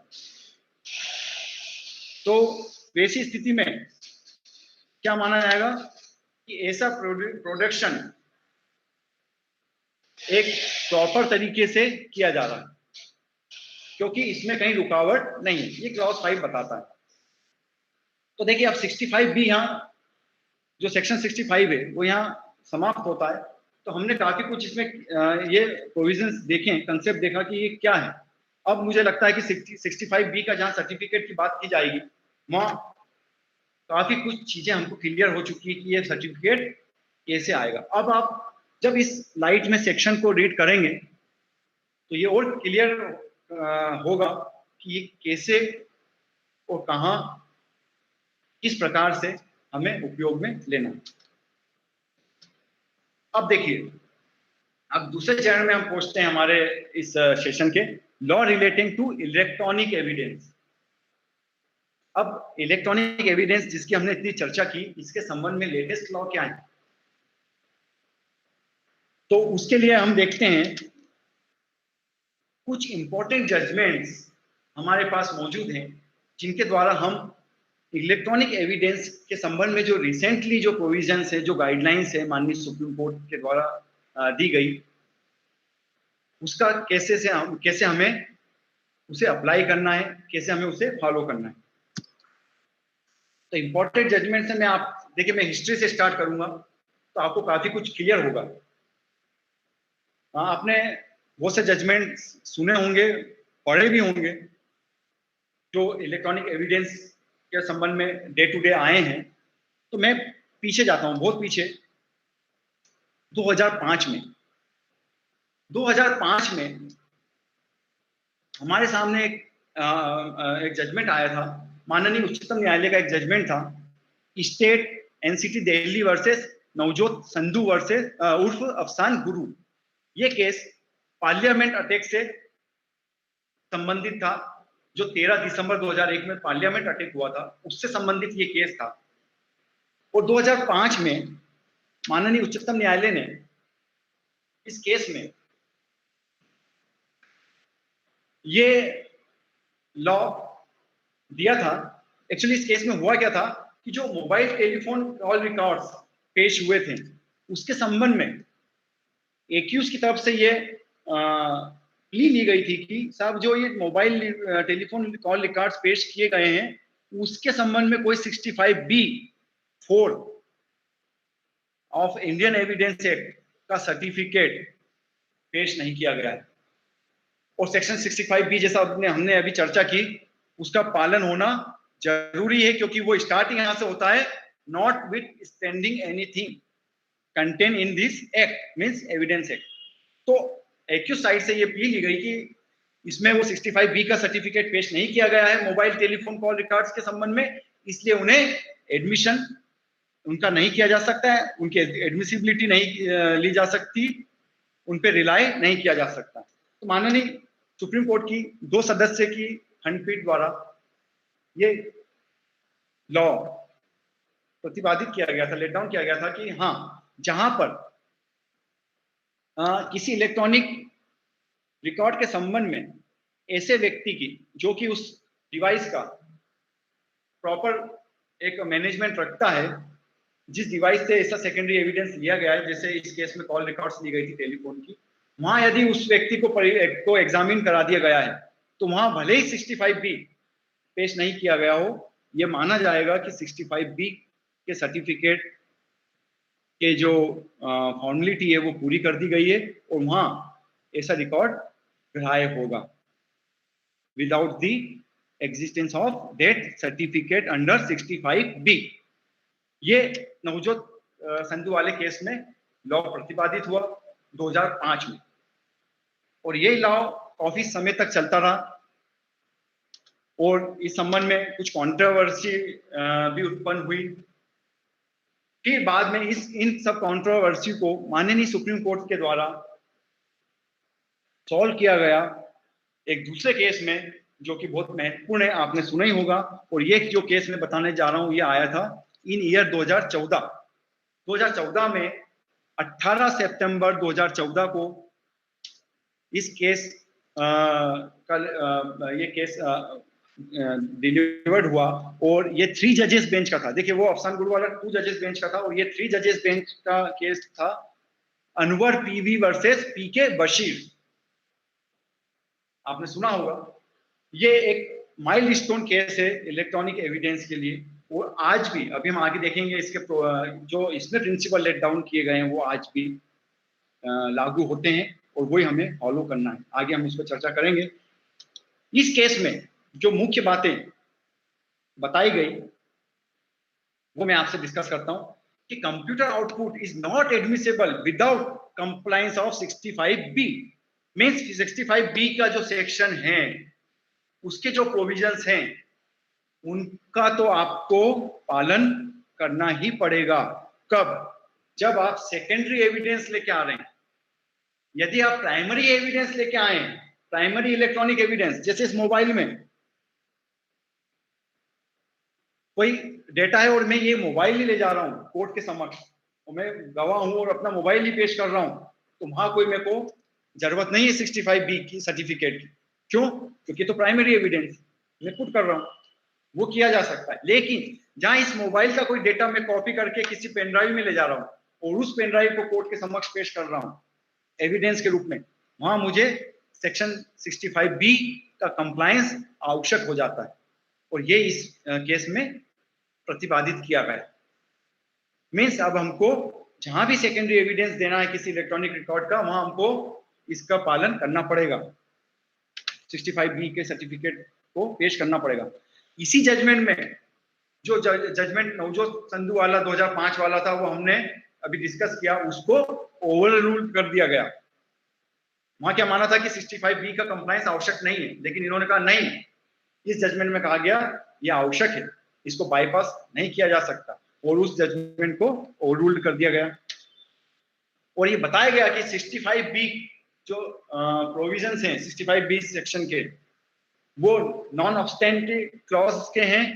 उनका नेचर ऐसा है कि वो अपने अंदर ही एक विधि रखे हुए हैं, एक सेपरेट विधि, एक सेपरेट कानून है, और वो कानून एविडेंस एक्ट की अन्य सेक्शन जैसे कि 63, 65 के ऊपर ओवरराइडिंग इफेक्ट रखेगी। भले ही उन 63 और 65 सेक्शन में कुछ भी दिया हो, लेकिन 65B को, इस सेक्शन के प्रोविजंस को आप बाईपास नहीं कर सकते। ये इस केस नॉम में बताया गया। 2014 से ये स्थिति चेंज हुई। अनवर पीवी बशीर वाले मामले में जो प्रिंसिपल्स आए वो फॉलो किए गए। इसके बाद एक और जजमेंट 2018 में आया, आपने सुना होगा, Shafhi Mohammad versus state of Himachal Pradesh. इसने थोड़ी स्थिति चेंज कर दी। ये 2 बेंच जजमेंट था माननीय सुप्रीम कोर्ट का।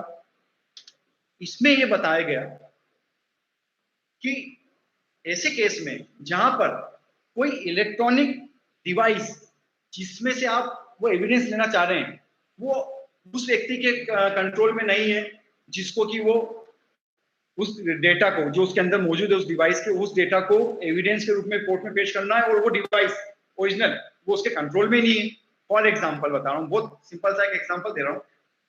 जैसे आपके पड़ोसी है कोई, उनके यहाँ सीसीटीवी कैमरा लगा हुआ है, ठीक है, आपके पड़ोस में एक सीसीटीवी कैमरा लगा है, आपके यहाँ नहीं लगा। आपकी बाइक बाहर खड़ी हुई है आपके घर के बाहर, और कोई चोर चोरी करके ले जाता है। अब वो सीसीटीवी कैमरा जो पड़ोसी का लगा हुआ है, उसके कैमरे में वो रिकॉर्ड हो चुका है इंसिडेंट कि कौन चोर था जो मोटरसाइकिल चोरी करके ले गया।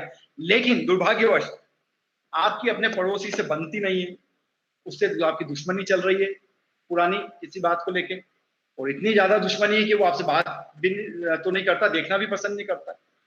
तो क्या आप ऐसे व्यक्ति से आप ये अपेक्षा कर पाएंगे अपने पड़ोसी से कि मेरे को आप 65B का सर्टिफिकेट दे दो, या वो आउटपुट दे दो, जो इनपुट आपके डीवीआर में है सीसीटीवी कैमरे का, वो कॉपी करके मेरे को पेन ड्राइव में दे दो और साथ में एक सर्टिफिकेट दे दो? नहीं कर पाएंगे। ऐसे ही फॉर एग्जांपल किसी बैंक में आपने ट्रांजैक्शन किया, वो बैंक के फॉल्ट से कुछ आपको नुकसान हुआ, और अब आप बैंक के विरुद्ध कोई केस लाना चाहते हैं। अब उस ट्रांजैक्शन को प्रूव करने के लिए आपको इलेक्ट्रॉनिक एविडेंस प्रूव करना है अपने पक्ष में। तो ऐसी स्थिति में आपको उस बैंक से, जिस बैंक के विरुद्ध आप वो केस लाना चाहते हैं, ऐसा सर्टिफिकेट मिलना आसान है? नहीं, हो सकता है आपको प्रॉब्लम जाए। तो इन सब परिस्थितियों को माननीय सुप्रीम कोर्ट द्वारा विचार में लिया जाकर ये सफी मोहम्मद में एक प्रिंसिपल लेट डाउन किया गया कि ऐसी परिस्थितियों में जहां पे कि जो डिवाइस है वो उस व्यक्ति के कंट्रोल में नहीं है जिसको एविडेंस पेश करना है, उसके कंट्रोल में वो डिवाइस नहीं है, तो वहां उसको एग्जेम्प्ट किया गया कि आप ऐसा सर्टिफिकेट मत दीजिए, उसके बिना भी आपका जो सेकेंडरी एविडेंस इलेक्ट्रॉनिक एविडेंस के आप इलेक्ट्रॉनिक रिकॉर्ड का जो सेकेंडरी एविडेंस ला रहे हैं उसको हम ग्राह्य कर लेंगे, क्योंकि वो डिवाइस आपके कंट्रोल में नहीं थी, उसमें कंट्रोल नहीं है कि आप ऐसा सर्टिफिकेट ला सकें। तो ये प्रिंसिपल लेट डाउन किया और साथ में उन्होंने ये भी कहा कि भले ऐसा सर्टिफिकेट से आपको एग्जाम किया गया लेकिन वो सेकेंडरी एविडेंस की अन्य तरीके से ऑथेंटिसिटी एंड रिलेवेंसी तो देखी जाएगी। वह आपको सर्टिफिकेट से मुक्त किया गया है लेकिन आपको उसको प्रूव तो करना पड़ेगा कि ये प्रॉपर और सही है, जो इस डेटा में मौजूद है वैसा ही हुआ था, वैसी ही स्थितियां मौजूद थी, ये आपको सिद्ध करना पड़ेगा। सर्टिफिकेट से आपको एग्जाम्पशन मिला। तो ये सफी मोहम्मद वाला केस था। अब जब हम आगे जाते हैं तो अब रिसेंटली इन ईयर 2020 14 जुलाई यानी अभी अप्रोक्सीमेटली 2 महीने पहले 14 जुलाई 2020 को माननीय 3 जजेस बेंच का एक केस लॉ है, अर्जुन पंडित राव खोतकर वर्सेस कैलाश भूषण राव। ये अभी का लेटेस्ट जजमेंट, इस पे आप थोड़ा सा ध्यान दीजिएगा। ये 3 जजेस बेंच का जजमेंट है और इसमें एक रेफरेंस दिया गया था, वही सफी मोहम्मद वाले केस का ये रेफरेंस के रूप में ये मामला पहुंचा था। तो इसमें माननीय सुप्रीम कोर्ट द्वारा कुछ प्रिंसिपल लेस डाउन किए हैं जिनको हम एक वन बाय वन देखते हैं।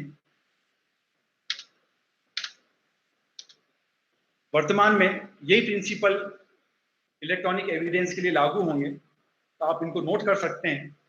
पहला, certificate under section 65B is a condition president to the admissibility of evidence by way of electronic evidence. Means जब कभी आप इलेक्ट्रॉनिक एविडेंस पेश करेंगे सेकेंडरी फॉर्म में, वहां 65B सेक्शन की जो कंडीशन है वो कंडीशन प्रेसिडेंट है। वो पहली कंडीशन से वो प्रायर कंडीशन है जिनको आपको पालन करना पड़ेगा, उसके बाद ही आपका ये सेकेंडरी एविडेंस एडमिट होगा, एडमिसल होगा एविडेंस में। अब फिर ये क्वेश्चन आपके दिमाग में आएगा कि उस परिस्थिति का क्या करें जिस परिस्थिति में वो कंट्रोल हमारे जो डिवाइस है वो हमारे कंट्रोल में नहीं है, वहां हम कैसे उसका सर्टिफिकेट देंगे। तो माननीय उच्चतम न्यायालय ने इस कंडीशन को, इस परिस्थिति को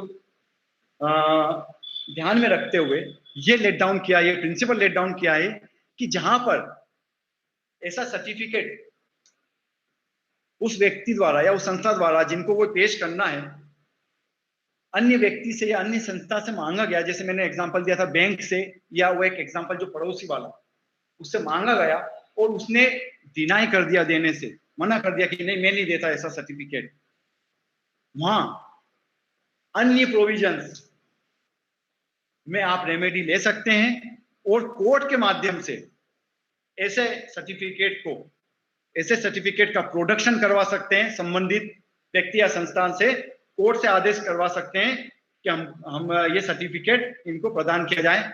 वो कौन से सेक्शन से, देखिए मैं अब वन बाय वन चलते हैं।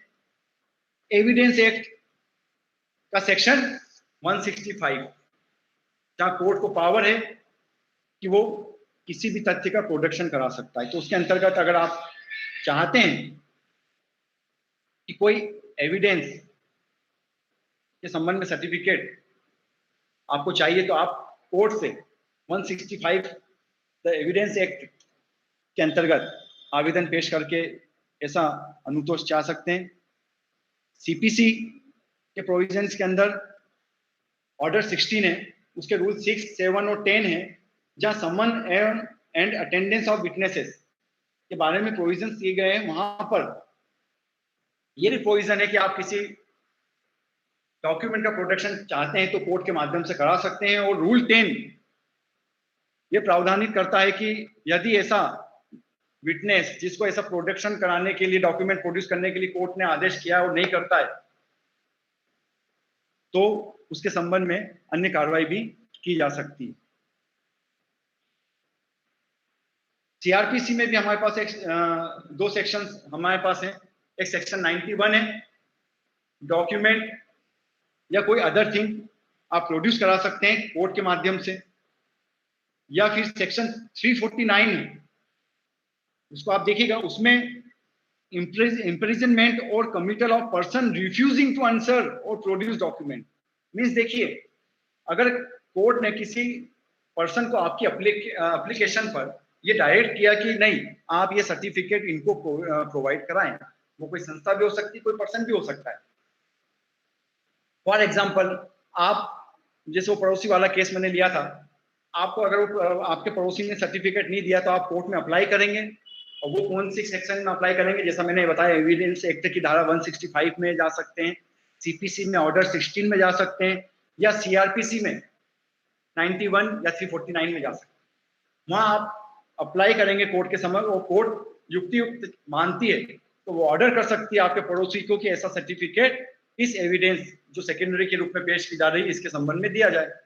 और अगर वो नहीं देता है तो वहां हमने जैसा 349 में देखा, वहां इम्प्रिजनमेंट का भी प्रोविजन, अगर वो डिनाई कर देता है तो हो सकता है वो खामियाजा भुगते। तो ये देखिए, ये हमारा एक कंसेप्ट इसमें क्लियर होता है कि जहां वो कंट्रोल नहीं है डिवाइस का, वहां पर भी 65 बी की तो कंडीशन आपको फुलफिल करनी पड़ेगी।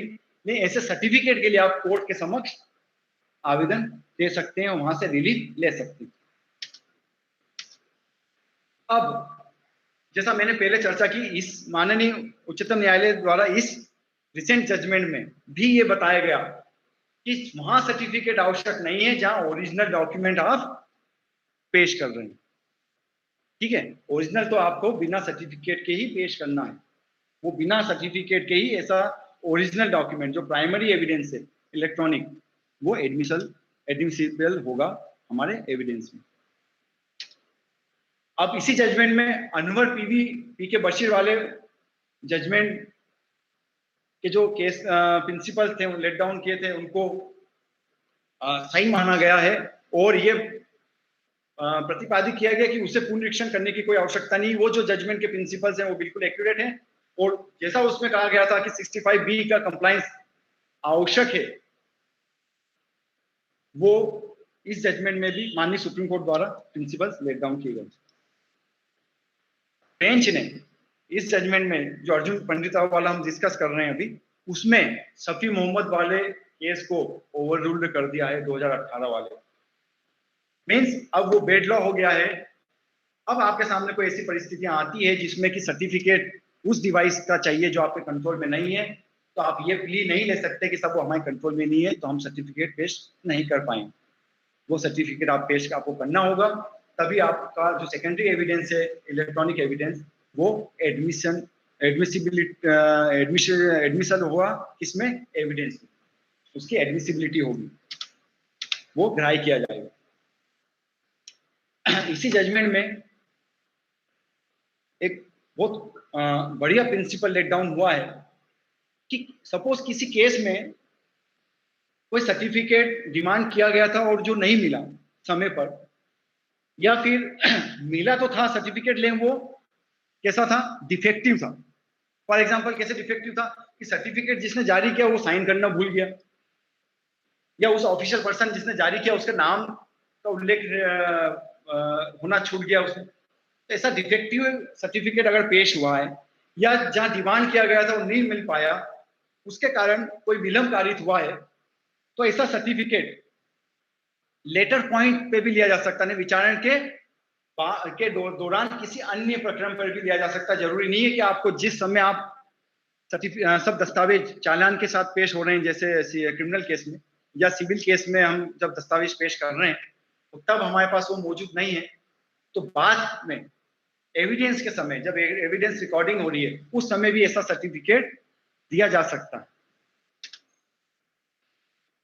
माननीय उच्चतम न्यायालय ने इस जजमेंट में कुछ डायरेक्शंस दिए हैं मोबाइल कंपनीज को या इंटरनेट सर्विस प्रोवाइडर्स को, और उन्होंने निर्देशित किया है कि देखिए, जहां इन्वेस्टिगेशन के दौरान ऐसी कंपनीज, मोबाइल कंपनीज या सर्विस प्रोवाइडर्स जो इंटरनेट सर्विस प्रोवाइड कराती है, इन कंपनीज का इन्वेस्टिगेशन के दौरान कोई डेटा लिया गया है, सीज किया गया है, तो वहां ये कंपनीज रिस्पॉन्सिबल होगी कि वो ऐसे डेटा को जो रिलेवेंट है उसको, उसका स्टोरेज प्रॉपर रखे, उसका मेंटेनेंस प्रॉपर करें, क्योंकि ऐसा रिकॉर्ड कभी भी, क्योंकि देखिए मेन रिकॉर्ड जो प्राइमरी एविडेंस उनके पास, जो कोर्ट के सामने प्रोड्यूस हो रहा है वो सेकेंडरी रूप में हो रहा है, क्योंकि कंपनीज के बड़े बड़े सर्वर्स होते हैं और वो सर्वर तो ये उठा के कोर्ट में आ नहीं सकते, लाया नहीं जा सकता, तो उनके संबंध में क्या होगा, सेकेंडरी एविडेंस ही पुट करना पड़ेगी। तो ये जिम्मेदारी होगी उन कंपनीज की कि वो जब तक केस चलता है उस केस के लंबित रहने के दौरान ऐसे एविडेंस को जो इन्वेस्टिगेशन में लिए गए हैं, सीज किए गए हैं, उन ओरिजिनल एविडेंस की प्रॉपर कस्टडी रखे, उनका प्रॉपर मेंटेनेंस रखे।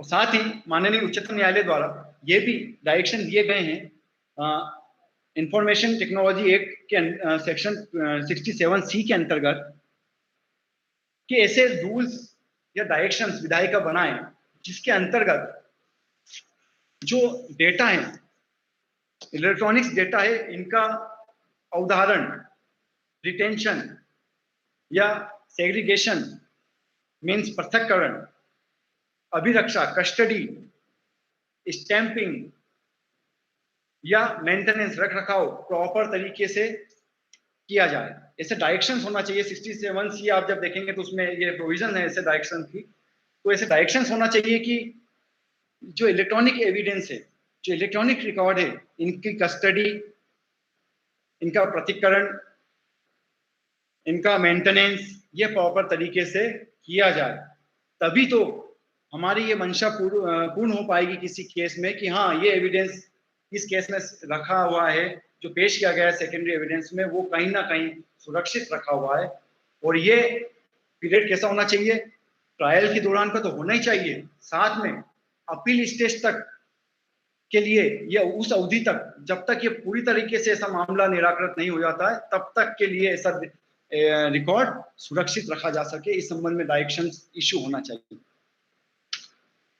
यहाँ ये अर्जुन पंडित राव वाला हमारा केस एक जो कुछ प्रोविजन से हमने डिस्कस किए, मैं आशा करता हूँ कि काफी कुछ मैं समझा, इनको बताने में सफल रहा हूँगा। अब एक दो केस और हम देखते हैं जो कि रोजमर्रा की हमारे जो वर्किंग है उसमें as an advocate, as a prosecution के ऑफिसर्स, प्रोसिक्यूटर ऑफिसर्स के रूप में हमें काम में आ सकते हैं। जैसे क्वेश्चन ये आता है कि whether electronic record can be exhibited only by the person who issues the certificate. जैसा मैंने बताया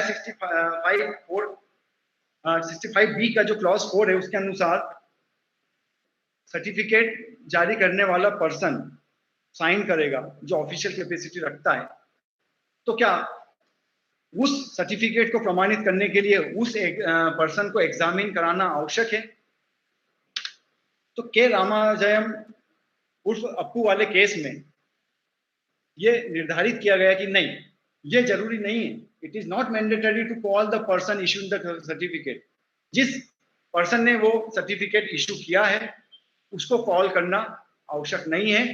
कब? जब तक कि या तो जो एविडेंस पेश की जा रही है उसकी इंटीग्रिटी डाउटफुल हो या फिर उसके संबंध में ऑब्जेक्शन लिया गया हो सामने वाली पार्टी ने, तो फिर आपको ऐसे व्यक्ति को परीक्षित कराना आवश्यक होगा। और यदि ऑब्जेक्शन नहीं है या कोई इंटीग्रिटी का डाउटफुल नहीं है, वैसी स्थिति में ऐसे पर्सन को परीक्षित कराना आवश्यक नहीं। एक और परिस्थिति बनती है, वो मेरे सामने भी एक परिस्थिति एक केस में आई थी कि क्या बेल के समय 65B का सर्टिफिकेट आवश्यक है। फॉर एग्जाम्पल कोई मोटरसाइकिल चोरी का कोई केस है और सीसीटीवी कैमरे में ये रिकॉर्ड हो गया है कि एक चोर मोटरसाइकिल चोरी करके ले गया। तो जब रिमांड के दौरान जब उस कोर्ट को उस एक्यूज को कोर्ट के समक्ष पेश किया गया, केस डायरी पेश की गई, वो केस डायरी में वो रिकॉर्डिंग है उस सीसीटीवी कैमरे की, लेकिन सर्टिफिकेट नहीं है। तो वहां ये एक्यूज का ये बचाव कि साहब इसमें सर्टिफिकेट नहीं है 65B का, इसलिए हमको बेल दी जाए। वहाँ ये बचाव ग्राह्य नहीं किया जा सकता, क्योंकि इस केस लॉ में पर्वता कुमार त्रिपाठी वाले केस में बताया गया है कि at the time of bail जो 65B की जो कंडीशन है उसको फुलफिल करना आवश्यक नहीं। हो सकता है कि उस समय आपके पास 65B का सर्टिफिकेट ना हो, क्योंकि हमने अभी माननीय उच्चतम न्यायालय के न्याय दृष्टांत में देखा अर्जुन वाला जो था कि वो किसी भी स्टेज पर भी पेश किया जा सकता बात, तो वहां उसको एक्यूज को बेल के समय केवल इस कारण से कि 65B का सर्टिफिकेट मौजूद नहीं है, लाभ नहीं मिल सकेगा। देखिए अब काफी कुछ इसके बाद भी इलेक्ट्रॉनिक एविडेंस के संबंध में चर्चा करना रह जाती है, लेकिन समय की हमें पाबंदी है और काफी कुछ हम लोगों ने डिस्कस किया।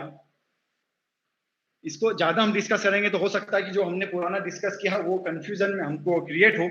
तो मैं अपना ये टॉपिक आज का इलेक्ट्रॉनिक एविडेंस का यहीं पर समाप्त कर रहा हूं, और यदि हमें रिस्पांस मिलेगा, आगे आप लोगों के वैल्यूएबल सजेशंस मिलेंगे, तो हम इलेक्ट्रॉनिक एविडेंस पर और आगे भी इलोबरेटिंग वे में और जो पार्ट रह गए हैं उनके संबंध में भी लेक्चर रखेंगे।